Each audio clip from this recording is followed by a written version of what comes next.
لا حول ولا قوة إلا بالله العلي العظيم. أعوذ بالله من الشيطان اللعين الرجيم.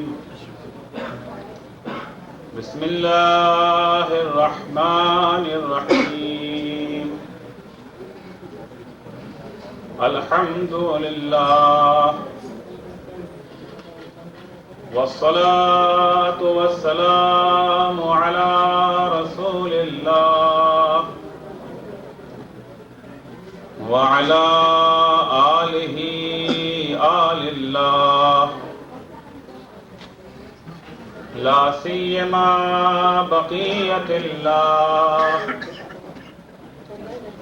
ولعنة الله على أعدائهم أعداء الله من يومنا هذا إلى لقاء الله.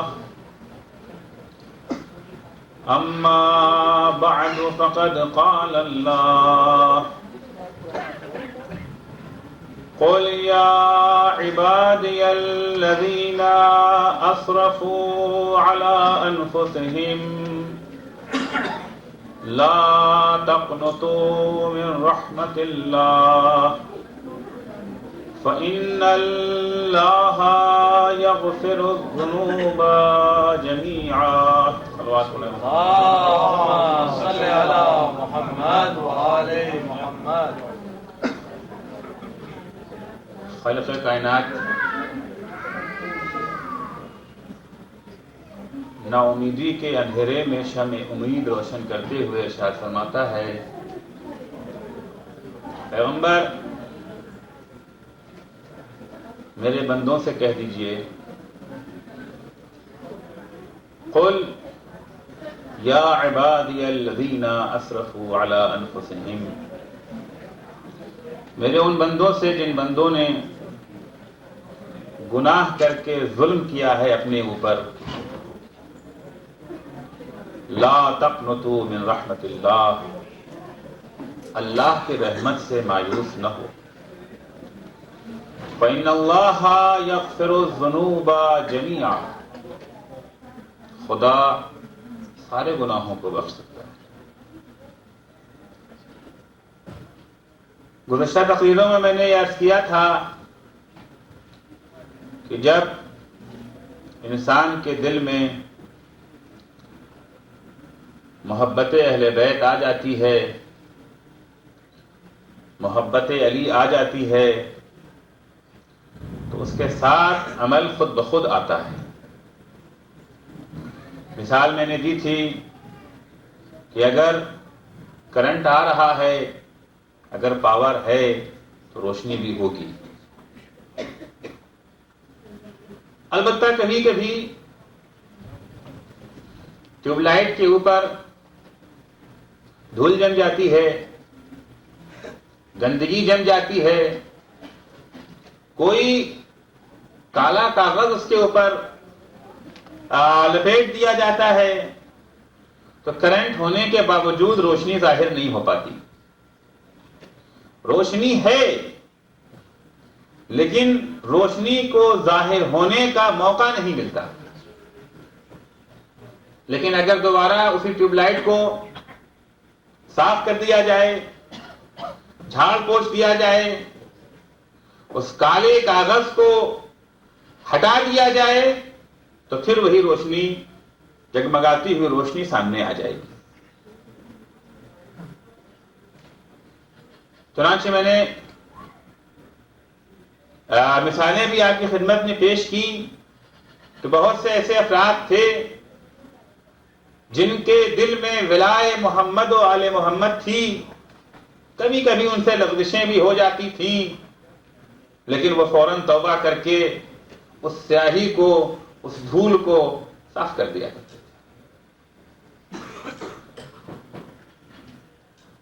توبہ، کیونکہ آج شب توبہ ہے، آج کی رات دیگر شبوں جیسی نہیں ہے۔ ویسے توبہ انسان جس وقت کرے وہی اس کا وقت ہوتا ہے توبہ کا، لیکن کچھ اوقات ہیں جنہیں خصوصیت سے اہمیت حاصل ہے کہ خدا اس دن کچھ زیادہ ہی لطف کرتا ہے اپنے بندوں پر۔ توبہ کیا ہے کیا چیز ہے توبہ؟ توبہ کیا وہی ہے کہ کان پگلا دو تماشے لائے اور ایک دفعہ کہتے ہیں استغفر اللہ ربی واتوب الیہ، یہی توبہ ہے؟ یا توبہ کسی اور چیز کا نام ہے؟ آج تھوڑا سا میں اسی توبہ کے اوپر روشنی ڈالوں گا۔ توبہ انسان کی خاصیت ہے۔ خدا بند عالم کی مخلوقات بہت سی ہیں، یہ ساری کائنات اسی کی پیدا کردہ ہیں، جمادات ہیں، نباتات ہیں، حیوان ہیں، انسان ہے، یہ سارے خدا ہی کی پیدا کی ہوئی مخلوقات ہیں، لیکن ان سب کی الگ الگ کچھ خاصیتیں ہیں، خصوصیتیں ان میں سے ہر ایک کی الگ الگ ہیں۔ توبہ یعنی راستے کی تبدیلی، ابھی بات پوری نہیں ہوئی ہے۔ توبہ یعنی راستے کی تبدیلی۔ کچھ مخلوقات ایسی ہیں جن میں راستہ تبدیل کرنے کی صلاحیت ہے، اور کچھ ایسی ہیں جن میں راستہ تبدیل کرنے کی صلاحیت نہیں ہے۔ جمادات یعنی یہ پتھر، یہ چاند، یہ سورج، یعنی وہ تمام چیزیں جس میں جان نہیں ہے۔ خدا کی مخلوقات میں سے جمادات میں جان نہیں ہے، نباتات میں جان ہے، پیڑ پودوں میں جان ہے۔ جو پودا آج اتنا بڑا ہے کل اتنا بڑا ہو جاتا ہے، مرجھا جاتا ہے، سوکھ جاتا ہے، پھر سے اس کے اندر ہریالی آتی ہے، تو موت اور حیات ہے اس کے اندر۔ لیکن جمادات ان میں جان نہیں ہے، حیوان اس میں جان ہے، انسان اس میں جان ہے۔ تو جمادات ان میں جان نہیں ہے، ان میں راستہ تبدیل کرنے کی صلاحیت بھی نہیں ہے۔ زمین جس طرح سے گھوم رہی ہے گھومتی رہے گی۔ زمین اگر چاہے کہ اپنی حرکت کو چینج کر دے، نہیں کر سکتی۔ جو سیارے گھوم رہے ہیں فضا میں وہ گھومتے رہیں گے، مگر یہ کہ کوئی بیرونی طاقت ان کے راستے کو موڑ دے، خود سے نہیں موڑ سکتے۔ ایک پتھر آپ اوپر سے پھینکیے، پتھر اگر چاہے کہ نیچے نہ گرے، رک جائے، ممکن نہیں ہے۔ آپ نے پتھر کو پھینکا اس طرف، پتھر چاہے گھوم کے ادھر آ جائے، آ سکتا ہے؟ پتھر میں یہ صلاحیت نہیں پائی جاتی ہے۔ جمادات جتنے ہیں، جو آج کل سیارے سیٹلائٹ بھیجے جا رہے ہیں فضا میں، سیٹلائٹ خود سے چاہے اپنا راستہ موڑ دے، نہیں، ایک باہر کی چیز ہونی چاہیے جو اس کے راستے کو موڑ دے، خود اس کے اندر یہ صلاحیت نہیں پائی جاتی۔ لیکن پیڑ پودوں میں یہ صلاحیت ہے، پیڑ پودوں میں یہ صلاحیت ہے۔ درخت کی جڑیں زمین میں پیوست ہوتی ہیں، آگے بڑھتی جا رہی ہیں، ایک جگہ آ جاتی جہاں پتھر ہے، اب وہاں جا کے جڑ رک نہیں جاتی، وہ فوراً اپنا راستہ چینج کر لیتی ہے جڑ۔ جانور آگے بڑھ رہا ہے، کبوتر اڑ رہا ہے، بھیڑ بکری آگے جا رہی ہیں، رکاوٹ جہاں ملی انہوں نے اپنا راستہ موڑ لیا۔ تو پیڑ پودوں میں یہ صلاحیت ہے راستہ چینج کرنے کی، جانوروں میں یہ صلاحیت ہے راستہ چینج کرنے کی، انسان میں بھی یہ صلاحیت ہے راستہ تبدیل کرنے کی۔ لیکن ایک خصوصیت انسان میں ایسی ہے راستہ تبدیل کرنے کی جو نہ پیڑ پودے میں پائی جاتی ہے اور نہ جانوروں میں پائی جاتی ہے، وہ ہے صلاحیت توبہ۔ میں نے عرض کیا کہ توبہ راستے کی تبدیلی ہے، لیکن معمولی تبدیلی نہیں ہے۔ توبہ استغفر اللہ ربی واتوب الیہ نہیں ہے، توبہ کا تعلق لفظ سے نہیں ہے، روح کی گہرائیوں سے ہے۔ استغفر اللہ یہ توبے کا اظہار ہے، توبہ نہیں ہے، بیان توبہ ہے، توبہ اس کو نہیں کہتے ہیں۔ جب انسان توبہ کرتا ہے تو اپنی روح کی گہرائیوں میں انقلاب لاتا ہے انسان۔ بغاوت کا نام ہے توبہ، انقلاب کا نام ہے توبہ۔ عام طور سے انقلاب جب آتا ہے تو ایک طاقت دوسری طاقت کے خلاف انقلاب لاتی ہے۔ فرض کیجیے ایک ملک میں کچھ حاکم ہیں، ان حاکموں کے خلاف رعایا میں رنجش پھیلتی ہے، رعایا ان سے خفا ہو جاتی ہے، خفگی کی بنیاد پر مظلوم رعایا حاکم کے ظلم و ستم کے خلاف انقلاب کر دیتی ہے، بغاوت کر دیتی ہے۔ توبہ بھی انقلاب ہے، بغاوت ہے، دوسرے کے خلاف نہیں، خود اپنے خلاف بغاوت ہے۔ صلوات پڑھیں گے محمد علیہ۔ توبہ بغاوت ہے خود اپنے خلاف۔ آپ کہیں گے یہ کیسے ممکن ہے؟ ہمیشہ بغاوت دوسرے کے خلاف ہوتی ہے، اپنے خلاف کیسے بغاوت ہوگی؟ تو اسے سمجھنا پڑے گا کہ ہم ہیں کیا، ہم ہیں کیا؟ کیا ہم واقعی ایک ہیں یا ہم دو ہیں؟ ہم دکھائی ایک دیتے ہیں لیکن ہم ایک نہیں ہیں، ہمارے اندر بہت سی طاقتیں ہیں خدا نے ہمیں دی ہیں۔ ہمارے اندر جماعت بھی ہے، ہمارے اندر حیوان کا عنصر بھی پایا جاتا ہے، ہمارے اندر فرشتوں کی خاصیت بھی پائی جاتی ہے۔ ساری طاقتیں خدا نے ہمارے اندر رکھی ہیں۔ ایسا نہیں ہے کہ ہمارے پاس صرف ایک قوت ہے، ایک طاقت ہے، بہت ساری قوتیں ہمارے پاس ہیں۔ کبھی کیا ہوتا ہے، ایک قوت جسم کے اوپر قابض ہو جاتی ہے، کودتا کر کے، انقلاب کر کے، بغاوت کے ذریعے ایک طاقت ہماری پورے جسم کو اپنے کنٹرول میں لے لیتی ہے، بقیہ ساری طاقتوں کو ان کا حصہ نہیں ملتا۔ جو لوگ عام طور سے فن تربیت سے واقف نہیں ہیں اور جب وہ تربیت کرنے چلتے ہیں اپنے بچوں کی، نوجوانوں کی، تو اسی غلطی کا شکار ہو جاتے ہیں، اسی غلطی کا وہ شکار ہو جاتے ہیں۔ فرض کیجئے خود مرد مومن ہیں، نماز شب کے عادی ہیں، تہجد کے عادی ہیں، نماز جماعت میں پابندی سے شریک ہوتے ہیں، نماز بھی ان کی 5 منٹ کی نہیں ہوتی، آدھے گھنٹے والی ہوتی ہے، تمام مستحبات پڑھتے ہیں، دعائیں پڑھتے ہیں، چاہتے ہیں کہ ان کا 5 سالہ بچہ بھی ویسے ہی کرے۔ اپنے 5 سالہ بچے کو لے کر کے مسجد میں آتے ہیں، اپنے پاس اٹھالتے ہیں، بچے نے ذرا ادھر ادھر دیکھنا چاہا، فوراً روک لیا اسے۔ بچے نے کھیلنا چاہا، روک دیا اسے۔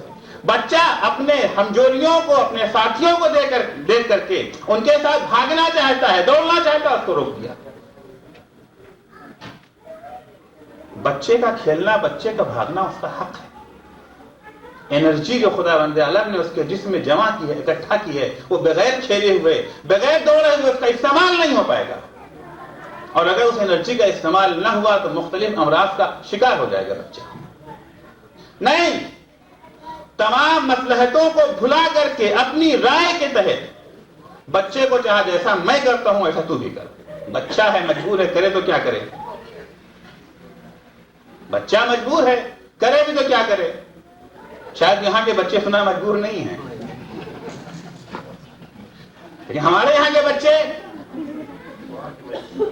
مجبور ہے۔ بچے جو کہیں یہ ابا ہیں، روزی روٹی ان کے ہاتھ میں ہے، جائیں تو کہاں جائیں؟ کہا ٹھیک ہے، جیسا حضور فرمائے ویسے ہی کریں گے۔ اب بچے کے اندر جتنی دیگر طاقتیں ہیں سب سرکوب ہو رہی ہیں، صرف وہ فرشتوں والی قوتیں جو ہیں وہ پروان چڑھ رہی ہیں، جبکہ یہ نہیں سوچ رہے ہیں کہ یہ قوتیں بھی خدا ہی نے دی ہیں۔ جو اور قوتیں انسان کے اندر ہیں وہ ساری قوتیں بھی خدا کی دی ہوئی ہیں۔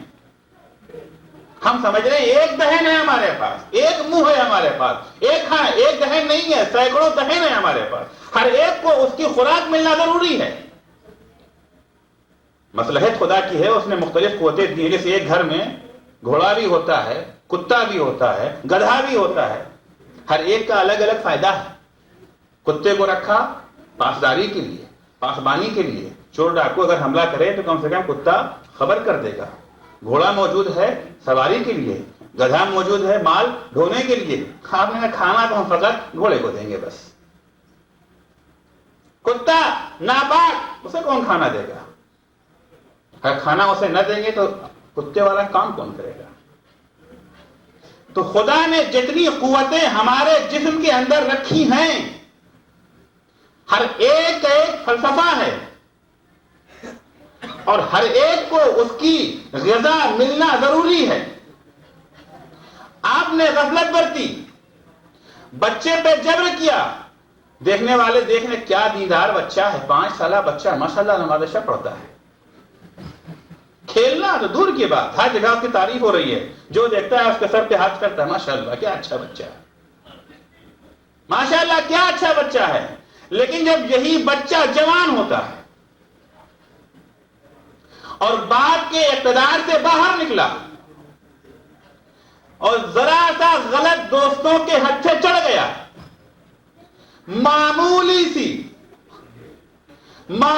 سی دوستی کے نتیجے میں وہ 25 سال کی باپ کی محنت رائگاں ہو جاتی ہے. کل کا نمازی آج کا بے نمازی بنا ہوا ہے. کل جو ایک مغرب کی نماز آدھے گھنٹے میں پڑھا کرتا تھا، وہ 1 منٹ کے لیے بھی نماز پڑھنے کو تیار نہیں ہوتا. یہ کیا چیز ہے جو ساری طاقتیں قید کر دی گئی تھی؟ ایک طاقت کو پروان چڑھایا گیا تھا، ساری طاقتیں قید کر دی گئی تھی. اب ان تمام طاقتوں نے مل کر کے بغاوت کر دی اس طاقت کے خلاف. اب وہ فرشتے کو اٹھا کر کے قید کر دیا، اپنے جیل کے اندر بند کر دیا. توبہ اسی کا برعکس ہے. کچھ لوگ وہ ہوتے ہیں جو شیطانی طاقتوں کو آزاد چھوڑ دیتے ہیں اور فرشتے والی طاقت کو قید کر دیتے ہیں. جب دباؤ بڑھتا جاتا ہے تو ایک دن یہ فرشتے والی طاقت بغاوت کرتی ہے، شیطانی طاقتوں کے خلاف انقلاب لاتی ہے. یہ انقلاب 2 شکلوں میں ظاہر ہوتا ہے. ہمیشہ توبہ کی شکل میں یہ انقلاب ظاہر نہیں ہوتا. کبھی یہ انقلاب توبہ کی شکل میں ظاہر ہوتا ہے اور کبھی جنون اور پاگل پن اور خودکشی کی شکل میں ظاہر ہوتا ہے. آپ نے دیکھا ہے بہت سے ایسے جوان ملیں گے آپ کو، گھر میں سب کچھ ہے، سب کچھ اللہ کا دیا ہوا ہے، کھانا پینا رہنا سہنا، بہترین گھر گاڑی مکان، ساری سہولتیں حاصل ہیں، مگر غمزدہ ہے. وجہ یہ ہے کہ فرشتے والی طاقت کو قید کر دیا گیا ہے، بیلنس نہیں باقی رہا ہے، خدا سے بھی آشنا نہیں ہے، لہذا توبہ بھی نہیں ہو پا رہی ہے. اگر خدا سے آشنا ہوتا تو توبہ کر کے سکون یا قلب حاصل کر لیتا. خدا کو جانتا نہیں ہے، پہچانتا نہیں ہے، لیکن اندر سے ایک طاقت ہے جو اسے دھکیل رہی ہے اور موجودہ حالت کے خلاف انقلاب کرنے پر مجبور کر دیتی ہے. تو نتیجہ ظاہر ہوتا ہے خودکشی کی شکل میں. جب خبر ملتی ہے فلاں نے خودکشی کر لی، کیوں؟ بڑی معمولی سی بات پر. بھائی یہ بھی کوئی خودکشی کی بات تھی؟ تم نہیں سمجھے اس کی بات کو. تم سمجھ رہے ہو کہ خودکشی اس نے اس بات سے کی ہے، اس کے اندر اس کے داخل میں جو انقلاب آ رہا تھا، بھونچال جو تھا، پھٹ پڑا. وہ جس طریقے سے بارود کے ڈھیر میں جب آگ لگ جاتی ہے پھٹ جاتا ہے، پھٹ گیا. وہ توبہ کی توفیق بھی اتنی آسانی سے نہیں ملتی ہے. توبہ عرض کیا ہم نے، نام ہے ریئیکشن کا، رد عمل کا نام ہے. رد عمل اور ریئیکشن ہے توبہ. توبہ ایکشن نہیں ہے، توبہ ریئیکشن ہے. جب ان طاقتوں کو قید کر دیا جاتا ہے تو وہ طاقتیں ریئیکشن کا ظاہر ہوتا ہے. ریئیکشن کے لیے 2 چیز ہوتی ہے. 2 چیز جب ہوتی ہے اسی حساب سے ریئیکشن ہوتا ہے. ایک مثال میں دوں، گیند، بال کو جب زمین پہ ماریں گے تو بال اچھلے گی. اچھلنا کیا ہے؟ مارنا ایکشن ہے، اچھلنا ریئیکشن ہے. اس کا جتنے زور سے ہم گیند ماریں گے ریئیکشن اتنی ہی شدید ہوگا. ایک چیز. دوسری چیز یہ کہ جس زمین پہ مارنا ہے وہ کیسی ہے. اس فرش پہ اگر ماریں گے تو اچھال کم ہوگا، اور بالکل مستحکم صاف اور شفاف باہر ماریں گے اچھال زیادہ ہوگا. توبہ کی بعینی یہی شکل ہے. کبھی توبہ اس وقت انسان کرتا ہے جب گناہ بہت عظیم ہوتا ہے. کچھ افراد اس کے اوپر اگر ہم چاہ رہے ہیں گیند اچھلے تو بہت کس کے مارنا ہوگا، کیونکہ یہ فرش صاف نہیں ہے، مستحکم نہیں ہے، فرش نرم ٹھوس نہیں ہے. یہ اس کے اوپر جب کس سے ماریں گے تب ریئیکشن ہوگا، ورنہ وہیں پہ جا کے گیند بیٹھ جائے گی. تو کبھی کبھی ریئیکشن اس وقت ظاہر ہوتا ہے جب گناہ بڑا ہوتا ہے، جرم عظیم ہوتا ہے. چھوٹے موٹے گناہ بہت سے لوگوں کو توبہ کے اوپر آمادہ نہیں کرتے، ریئیکشن ظاہر نہیں ہوتا ہے، کیونکہ عمل جا کے کہاں ٹکراتا ہے؟ دل کے اوپر ریئیکشن وہاں سے ہوگا نا، دل پہ ٹکراتا ہے. بعض دل صاف ہوتے ہیں، ریئیکشن فوراً ہو جاتا ہے، چھوٹی سی بات پر بھی ریئیکشن ہوتا ہے. اور بعض دل ان میں آسانی سے ریئیکشن نہیں ہو پاتا. جس زمانے میں دوسری جنگ عظیم ہو رہی تھی اور جاپان کے اوپر ایٹمی بم کا استعمال اسی امریکہ کی طرف سے ہوا، ظاہر سی بات ہے بم پھینکنے والے پائلٹ کوئی عام لوگ انتخاب نہیں کیے جاتے ہیں، بہت ہی کٹھور دل کے، بہت ہی سنگ دل، قسی القلب لوگوں میں سے انتخاب کیے جاتے ہیں. نرم دل لوگوں کو نہیں بھیجا جاتا ان کاموں کے لیے. جب اس نے جاپان کے اوپر، ہیروشیما کے اوپر اپنا بم پھینکا ہے اور پھینکنے کے بعد دوبارہ پلٹا اور پلٹ کے دیکھا ہے کہ اس کا انجام کیا ہوا ہے، جب اس نے وہ جہنم کو دیکھا جو اس نے ایجاد کیا تھا، جس کے اندر بچے، بوڑھے، عورت، مرد جل رہے تھے. جرم بہت بھیانک تھا، چوٹ لگی دل کے اوپر، فوراً اس کا ریئیکشن ہوا، واپس آیا، اس کا استقبال ہوا، پھول بنایا جا رہا ہے، تنخواہ میں اضافہ کر دیا، اخباروں میں چرچا ہو رہا ہے. اس کا دل غیر مطمئن ہے. رات کو جب بستر پہ پہنچتا ہے تو روتا ہے. ان بچوں کی شکلیں اس کے سامنے آ گئیں، ان عورتوں کی شکلیں سامنے آ گئیں جو اس کے جلائے ہوئے جہنم میں جل رہے تھے. نتیجہ یہ ہوا کہ کچھ دنوں کے بعد وہ پائلٹ پاگل ہو گیا. عرض کیا کہ ریئیکشن ہمیشہ توبہ کی شکل میں سامنے نہیں آتا، کبھی کبھی جنون کی شکل میں سامنے آتا ہے. پائلٹ پاگل ہو گیا. دوسری مثال آپ کو دوں، بصر ابن عطا، معاویہ کا ایک فوجی کمانڈر ہے. معاویہ نے حضرت علی کے خلاف بہت ساری سازشیں کی تھیں. ان میں سے ایک سازش یہ تھی کہ حضرت علی علیہ السلام کی حکومت جن حلقوں میں تھی وہاں پر وہ دہشت گرد بھیجتا تھا. ٹیرورزم کی بنیاد وہیں سے پڑی ہے. ٹیرورزم کی بنیاد، دہشت گردی کی بنیاد وہیں سے پڑی ہے. مختلف علاقوں میں اپنے دہشت گردوں کو بھیجتا تھا. وہ وہاں پر جا کر کے بے گناہوں کا خاتمہ کرنا چاہتا. بچے بوڑھے جو ہاتھ آ گئے مارو پیٹو بھاگو، ایک ناامنی پھیلا دینا. یمن میں حضرت علی علیہ السلام کے چچازاد بھائی عبید اللہ ابن عباس حاکم تھے، مولا کی طرف سے وہاں کے گورنر تھے. بصر ابن عطا اپنے کمانڈوز کے ساتھ، چھاپا ماروں کے ساتھ حملہ کرتا ہے. وہاں پر حملہ کر کے اس نے عبید اللہ ابن عباس کے دو ننھے صغیر بچوں کو بے دردی کے ساتھ قتل کر دیا. جرم اتنا بھیانک و سنگین تھا کہ بصر ابن عطا جب دمشق واپس آتا ہے، رات دن انہی بچوں کی تصویر اس کے سامنے رہتی ہے. آخر میں پاگل ہو گیا. آخر میں بصر پاگل ہو گیا. تو ریئیکشن جب گناہ شدید ہوتا ہے تو ریئیکشن ہوتا ہے، یا روح جب صاف ہوتی ہے، قلب جب صاف ہوتا ہے. چنانچہ ایسے افراد ملیں گے جو گناہ نہیں، اگر کوئی مکروہ کام بھی کر دیتے ہیں تو کانپ اٹھتے ہیں. کوئی اگر مکروہ عمل بھی ان سے سرزد پا جاتا ہے تو وہ کانپنے لگتے ہیں. یہ دعائے کمیل کیا ہے؟ دعائے کمیل کیا ہے؟ دعائے ابو حمزہ سمالی کیا ہے؟ کون سا گناہ علی نے کیا تھا جس کی علی توبہ مانگ رہے ہیں؟ کون سا گناہ علی سے ہوا تھا؟ امام زین العابدین نے گناہ کون سا کیا تھا جس کی رو رو کر کے معافی مانگتے ہیں؟ اور لوگ کہتے ہیں وہ تو ہم کو سکھانے کے لیے صرف تھا. لیکن سکھانے والے انداز میں اور دل سے نکلی ہوئی باتوں میں بڑا فرق ہوتا ہے.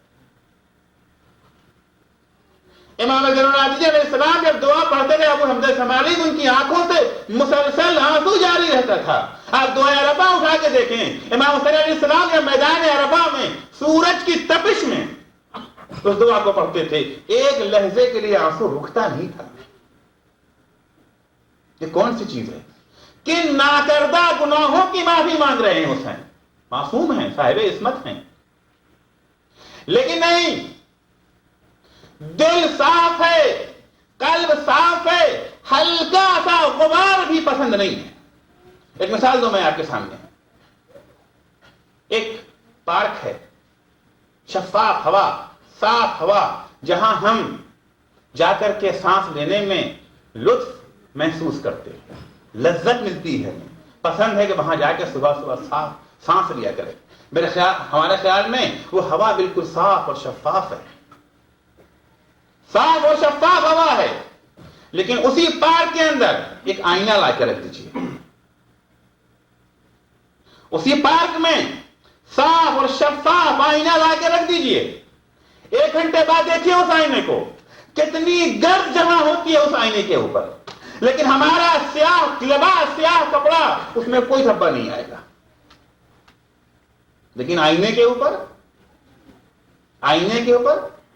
پیغمبر فرماتے ہیں لَيُغَانُ عَلَىٰ قَلْبِي فَأَسْتَغْفِرُ اللَّهَ 70 مرة كل يوم. میرا دل مقدر ہو جاتا ہے میرا دل. میں ہر روز 70 مرتبہ استغفار کرتا ہوں. کیسے مقدر ہوتا ہے؟ قدرت کیسے آئی قلب پیغمبر؟ پیغمبر تو معصوم ہے، عصمت کے حامل ہیں. خود فرماتے ہیں حسنات الابرار سیئات المقربین. کچھ اللہ کے نیک بندے ہیں اور کچھ اللہ کے قریب بندے ہیں. جو چیزیں نیک بندوں کے لیے ثواب اور اچھائی مانی جاتی ہے وہ اللہ کے قریب بندوں کے لیے گناہ مانا جاتا ہے. جن کو ہم گناہ کہتے ہیں وہ گناہ نہیں ہے، جن کو ہم گناہ سمجھتے ہیں، جو ہمارے لیے اچھی چیز ہے. پیغمبر اسلام کہتے ہیں کہ جب میں ہدایت کے لیے نکلتا ہوں اور ان گنہگار انسانوں کے چہرے کو دیکھتا ہوں اور ان سے میں بات کرتا ہوں، اگرچہ یہ میرا عمل خدا کے لیے، خدا کے حکم سے بات کرتا ہوں، لیکن میرے دل کے اوپر تکدر آ جاتا ہے کہ مجھے تو خدا سے گفتگو کرنی چاہیے، بندوں سے کیوں میں گفتگو کر رہا ہوں؟ میری یہ زبان خدا سے گفتگو کرنے کے لیے ہے، انسانوں سے نہیں ہے. تکدر آ جاتا ہے میرے قلب کے اوپر. انہوں نے جو کبھی کوئی گناہ نہ کیا، جنہوں نے کبھی کوئی گناہ نہ کیا، جن سے ترک اولا بھی نہ ہوا، وہ شب و روز استغفار کیا کرتے ہیں. لیکن ہم جو گناہوں میں غرق ہیں، ہمارے روح پر، ہمارے قلب پر کوئی اثر نہیں ہوتا کہ ہمارے قلب سیاہ ہو چکے ہیں. قلب ہمارے سیاہ ہو چکے ہیں. ہم غفلت میں ہیں، سو رہے ہیں بے خبر. ہمارے گھر میں آگ لگی ہے، ہمیں پتہ ہی نہیں کیونکہ ہم سو رہے ہیں، ہم نہیں جانتے. ایک شخص آتا ہے مولا علی کے پاس، مولا علی نصیحت کر دیجئے، مجھے نصیحت کر دیجئے. عام طور سے ائمہ کے پاس کوئی نصیحت کے لیے آتا تھا تو وہ لوگ گھنٹے 2 گھنٹے کی تقریر نہیں کرتے تھے، 2 جملوں میں بات کرتے تھے ہمیشہ. کمال ان کا یہی ہے. مولا فرماتے ہیں سنو 2 جملے، لا تکن ممن یرجو الآخرۃ بغیر العمل. ان لوگوں میں سے نہ بنو جنہیں جنت کی آرزو ہے، آخرت میں سرخرو ہونے کی خواہش ہے، لیکن عمل نہیں کرنا چاہتے. وہ سوچتے ہیں کہ بغیر عمل کے ہمیں جنت مل جائے گی. ہم اگر صرف زبان سے دعویٰ کر دیں گے کہ ہم علی کے چاہنے والے ہیں، جنت ہماری ہو جائے گی. مولا کہتے لا تکن ممن یرجو الآخرۃ بغیر العمل. جو بغیر عمل کے جنت چاہتے ہیں، آخرت چاہتے ہیں، ان میں سے نہ بنو. ولا تکن ممن یرید التوبہ بطول العمل. اور ان لوگوں میں سے بھی نہ بنو تو توبہ تو کرنا چاہتے ہیں مگر خواہشیں اور لمبی ہیں ان کی. کر لیں گے توبہ، ابھی تو جوانی ہے، جوانی میں کوئی توبہ کی عمر ہوتی ہے؟ جوانی کو جب ریٹائرمنٹ ہو جائے گا، آرام سے گھر بیٹھ لیں گے، بال بچے اپنا کمانے وانے لگیں گے، اس وقت ہم توبہ کر لیں گے. پہلے تو کس نے آپ کو یہ ضمانت دی ہے کہ جوانی کے بعد بڑھاپا بھی آئے گا؟ کس نے ضمانت دی ہے؟ کس نے دیکھا ہے؟ کتنے ہی ایسے باپ ملیں گے جن کے سامنے ان کے جوان بیٹے اٹھ گئے.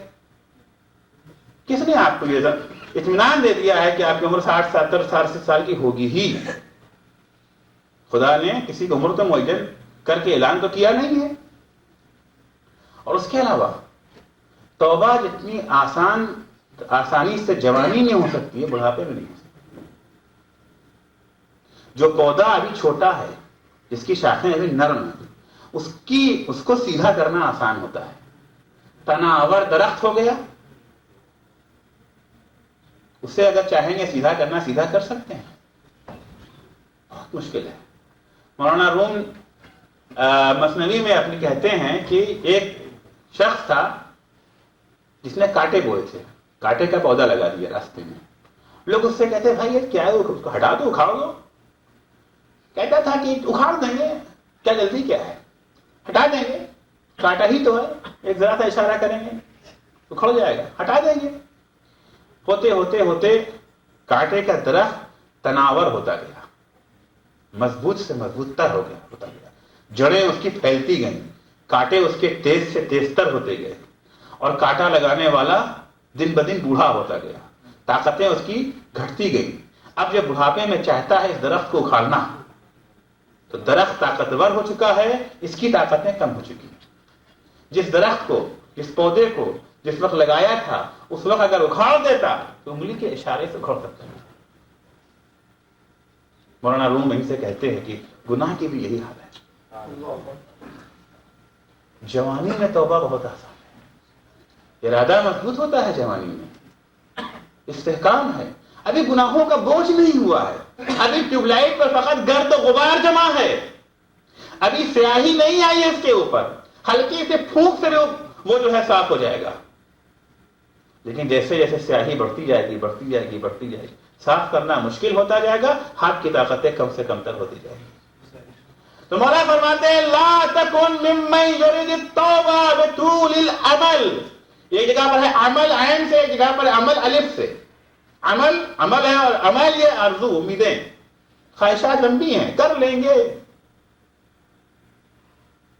وَيَقُولُ فِي الدُّنْيَا بِقَوْلِ الزَّاهِدِينَ وَيَعْمَلُ فِيهَا بِعَمَلِ الرَّاغِبِينَ. باتیں تو کرتا ہے زاہدوں والی, لیکن کام ان لوگوں جیسا کرتا ہے جو بالکل دنیا سے چپکے ہوئے ہیں.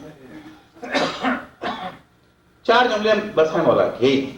پہلی چیز, ان لوگوں میں سے نہ بنو جو جنت اور آخرت چاہتے ہیں عمل کیے بغیر, جو توبہ کرنا چاہتے ہیں لیکن توبہ کے لیے بہت لمبا وقت ان کو چاہیے, جو باتیں تو دنیا میں کرتے ہیں زاہدوں والی لیکن رہتے ہیں ان لوگوں کی طرح سے جو اہل دنیا ہیں. ایک شخص آتا ہے مولا کے پاس اور کہتا ہے استغفر اللہ ربی واتوب الیہ, جیسے ہم لوگ توبہ کرتے ہیں, ذرا غین کو اور گاڑھا نکال دیتے ہیں, سوچتے ہیں جتنا غین کو گاڑھا کریں گے اتنی توبہ نہیں. غین کو گاڑھے اور ہلکے کی بات نہیں, تو کوئی اظہار ہے دل میں کیا ہے, دل میں کیا ہے. وہ بھی ہمارے لوگوں کے طریقے سے آگے کہتا ہے استغفر اللہ ربی واتوب الیہ. مولا فرماتے ہیں سکلت کا امک, سکلت کا امک. عام طور سے مولا اس لہجے میں کسی سے بات نہیں کرتے, سخت لہجے میں بہت کم بات کی ہے مولا نے. ایک مقام جہاں سخت لہجے میں بات کرتے, تیری ماں تیرے ماتم میں بیٹھے, تجھے موت آ جائے. اتدری ما الاستغفار, کیا تجھے معلوم ہے استغفار ہوتا کیا ہے؟ الاستغفار درجۃ العلیین. استغفار بہت بڑا درجہ ہے, نہیں کہ جب چاہا منہ سے نکال دیا استغفار. استغفار اس حالت کے اظہار کا نام ہے, اس انقلاب کا نام ہے جو نفس کے اندر ایجاد ہو چکا ہے. نفس میں انقلاب آیا یا انقلاب نہیں آیا ہے. اس کے بعد مولا کائنات توبہ کے لیے 6 شرطیں بیان کرتے ہیں, انشاءاللہ کل اسے بیان کروں گا. توبہ کیسے کیا, ہے کیا توبہ, 6 شرط مولا بیان کرتے ہیں توبہ کے لیے. تو عزیزو, توبہ اندرونی انقلاب کا نام ہے. یہ خیال نہ کریں کہ توبہ کر لیں گے. خدا نے آج یہ شب ہمیں دی ہے کہ اس کا لطف ہے, کہ اس کا کرم ہے. نہیں معلوم کہ یہ شب پھر ہمیں ملے گی یا نہ ملے گی. کیوں نہ اس شب سے بھرپور فائدہ اٹھائیں, کتنا کریم ہے وہ، کتنا کریم ہے وہ. ہمارے ساتھ اگر کوئی بدسلوکی کرتا ہے پھر ہمارا تو اس سے بات کرنے کو بھی دل نہیں چاہتا. ہم نے اس کے ساتھ اتنی زیادتی کی اس کے حق میں، ساری نعمتیں اس کی دی ہوئی، یہ ہاتھ، یہ پیر، یہ آنکھ، یہ کان، یہ ہمارا اپنا ہے کیا؟ ہمارا تو اپنا کچھ بھی نہیں ہے، سب کچھ اس کا دیا ہوا، اور ہم نے اس کی ساری چیزوں کو اس کے خلاف استعمال کیا. اس کا ہاتھ، اس کا پیر، اس کی آنکھ، اس کی زبان، سب کچھ ہم نے اس کے خلاف استعمال کیا. پھر بھی وہ کہتا ہے کوئی بات نہیں، مایوس مت ہو، غلطی ہو گئی، تم ہمارے ہو، آؤ ہماری طرف واپس آؤ. قل یا عبادی الذین اسرفوا علی انفسہم لا تقنطوا من رحمت اللہ، رحمت خدا سے مایوس نہ ہو. فإن اللہ یغفر الذنوب جميعا، تمہارے سارے گناہ کو خدا معاف کر دے گا، چھوٹے ہو بڑے ہو. شرط صرف یہ ہے کہ تم طے کر لو کہ ہمیں اب خدا کے دامن میں پناہ لینی ہے، جو وہ چاہتا ہے ویسا ہمیں کرنا ہے. سارے گناہ تمہارے خدا معاف کر دے گا. اور گناہ کے معاف ہونے کے بعد جو حالت پیدا ہوتی ہے، ایک نمونہ پیش کروں آپ کی خدمت میں. مصائب بھی ہو جائے گا اور توبہ کا ایک نمونہ بھی. حر، جس وقت لجام فرس پر حسین کے حر نے ہاتھ ڈالا تھا، مولا نے کیا کہا تھا؟ حر تیری ماں تیرے ماتم میں بیٹھے، حر تیری ماں تیرے ماتم میں بیٹھے. لیکن جب یہی حر توبہ کر لیتا ہے پھر حسین کیا کہتے ہیں اس کے بارے میں؟ روایت میں ہے کہ شب عاشور جب حر کا جرم کوئی معمولی جرم نہیں تھا، جب شب عاشور اس بات کا یقین ہو جاتا ہے کل جنگ ہو کے رہے گی، کل جنگ یقینی ہے، تو حر کا غلام کہتا ہے کہ حر اپنے خیمے میں بے چینی کے ساتھ ٹہل رہا تھا. میں نے سمجھا شاید حر پیاسا ہے، ایک کوزے میں پانی لے کر کے میں حر کے قریب گیا. حر نے ایک دفعہ پانی کو دیکھا، دیکھ کر کے زمین پر پھینک دیا. غلام کہتا ہے میں حر کے بھائی کے پاس گیا، سارا واقعہ ان سے بیان کیا کہ آج تمہارے بھائی کا اجر عالم ہے. حر کا بھائی بھاگا بھاگا آتا ہے، بھیا یہ کیا عالم ہے، یہ میں کیا دیکھ رہا ہوں؟ حر نے کوئی جواب نہ دیا. بھائی کا ہاتھ پکڑا، خیمے سے لے کر کے باہر آیا اور خیام حسینی کے پیچھے لے گیا. کہا بھیا تم مجھ سے پوچھ رہے تمہارا یہ کیا عالم ہے؟ بھیا غور سے سنو، تمہیں کوئی سنائی دے رہا ہے؟ ارے حر کے بھائی نے کہا ہاں بھیا، ننھے ننھے بچے ہیں خیمے میں جو اعلیٰ تاش ہائے پیاس کے فریاد بلند کر رہے ہیں. کہا بھیا یہ کون لوگ ہیں جانتے ہو نا؟ بھیا یہ وہی تو ہے جب ہمارا سارا لشکر پیاسا تھا، ہم پیاس سے ہلاک ہو رہے تھے تو ان لوگوں نے ہمیں پانی پلایا، صرف ہمیں ہی نہیں پلایا تھا ہماری سواریوں کو بھی پانی پلایا. بھیا یہ کہاں کا انصاف ہے؟ آج سب پانی پی رہے ہیں، ہماری سواریاں تک پانی پی رہی ہیں اور ان کے ننھے ننھے بچے پیاس سے بلک رہے ہیں. اجرکم اللہ. اور واپس آتا ہے خیمے میں، رات بے شادی کے عالم میں کٹی. اور ایک دفعہ اپنے بیٹے سے کہتا ہے بیٹا اب میرے اندر انقلاب آ چکا ہے، میرے اندر انقلاب آ چکا ہے، میں باطل کا لشکر چھوڑ کر کے حق کے لشکر کی طرف جا رہا ہوں. بیٹا اگر تجھے آنا ہے تو تو بھی میرے ساتھ آ جا. بیٹا حر کا حر کے ساتھ ہو لیتا ہے، بیٹا حر کا حر کے ساتھ ہوتا ہے، یہاں تک کہ حر اپنے بیٹے کے ساتھ خدمت حسین میں پہنچتا ہے اور پہنچ کے دستبستہ عرض کرتا ہے حلی من التوبہ، اے حسین کیا میری توبہ قبول ہو سکتی ہے؟ حسین ہمیں معلوم ہے میرا جرم بڑا عظیم ہے، اس چٹیل میدان میں گھیر کے لانے والا میں حسین، بچوں کی پیاس کا ذمہ دار میں ہوں حسین، میرا جرم بڑا عظیم ہے، حل لی من التوبہ، کیا میری توبہ قبول ہو سکتی ہے؟ عزیزو، حسین عام انسان نہیں ہے، نمائندے ہیں خدا کے حسین۔ حسین کا جواب بھی وہی ہے جو خدا کا جواب ہے، یا عبادی الذین اسرفوا علی انفسہم لا تقنطوا من رحمت اللہ فإن اللہ یغفر الذنوب جميعا۔ خدا سارے گناہ کو بخش دے گا، شرط یہ ہے کہ توبہ کرو سچے دل سے۔ حسین حر کو سینے سے لگاتے حر کو، ہاں حر، ہم نے تمہاری توبہ قبول کی، ہمارے خدا نے توبہ قبول کی۔ صرف حسین نے نہیں حر کی توبہ قبول کی، حسین کے پورے خانوادے نے حر کی توبہ قبول کی۔ اب حر سے کوئی شکوہ نہیں کرتا، نہ زینب کو شکوہ ہے، نہ عباس و اکبر و قاسم کو شکوہ ہے، نہ ننھی سکینہ کو شکوہ کہ حر تیری وجہ سے ہم پیاسے ہوئے۔ سب حر کو معاف کر دیتے ہیں۔ حر اب رکنا نہیں چاہتا، حر اب زندہ نہیں رہنا چاہتا، شرمسار ہے حر، مولا بس مجھے اجازت دیجیے۔ حر کریم خاندان ہے ہمارا، تو ایسے وقت میں آیا ہے کہ ضیافت کے لیے ہمارے پاس پانی بھی نہیں ہے۔ حر کہتا ہے مولا ہماری ضیافت تو بس یہی ہے کہ مجھے مرنے کی اجازت دیجیے۔ حر کو حسین اجازت دیتے ہیں، حر آتا ہے میدان میں۔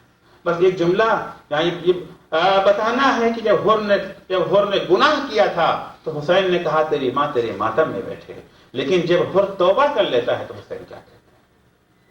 حر زخمی ہو کر کے گرتا ہے، حسین کو آواز دی، حسین پہنچتے ہیں حر کے سرانے، حر کا سر اپنے زانوں میں رکھا اور رکھنے کے بعد کہتے ہیں حر تیری ماں نے کیا اچھا تیرا نام حر رکھا تھا، تیری ماں نے کیا اچھا تیرا نام رکھا تھا۔ توبہ سے پہلے کہتے تیری ماں تیرے ماتم میں بیٹھے، توبہ کے بعد کہتے ہیں اے حر تیری ماں نے کیا اچھا تیرا نام رکھا تھا۔ اس کے بعد حسین حر کو انعام ایسا انعام دیتے ہیں جو کسی کو حسین نے نہیں دیا ہے، جیب سے رومال فاطمہ نکالا، حر کی زخمی پیشانی پہ باندھ دیا، اے حر تو نے میری ماں کا نام بڑے احترام سے لیا تھا، ہم کسی کے احسان کو باقی نہیں رکھتے۔ الا لعنت اللہ علی قوم الظالمین وسیعلم الذین ظلموا ای منقلب ینقلبون۔ پالنے والے واسطہ ہے محمد والے محمد کا، ہماری اس مختصر سی عبادت کو قبول فرما۔ پالنے والے شب قدر ہے، ہمیں توفیق دے کہ ہمارے اندر وہ انقلاب پیدا ہو، ہم اپنے گناہوں سے تائب ہوں اور دوبارہ سیدھے اور سچے راستے پہ گامزن ہو جائیں۔ پالنے والے ہمارے امام زمانہ کے ظہور میں تعجیل فرما، حضرت کا ظہور ہو، ہم اس قابل ہوں کہ ہم ان کے اصحاب و انصار میں شامل ہو سکیں۔ اللہم عجل فی فرج مولانا صاحب الزمان واجعلنا من اعوانہ وانصارہ۔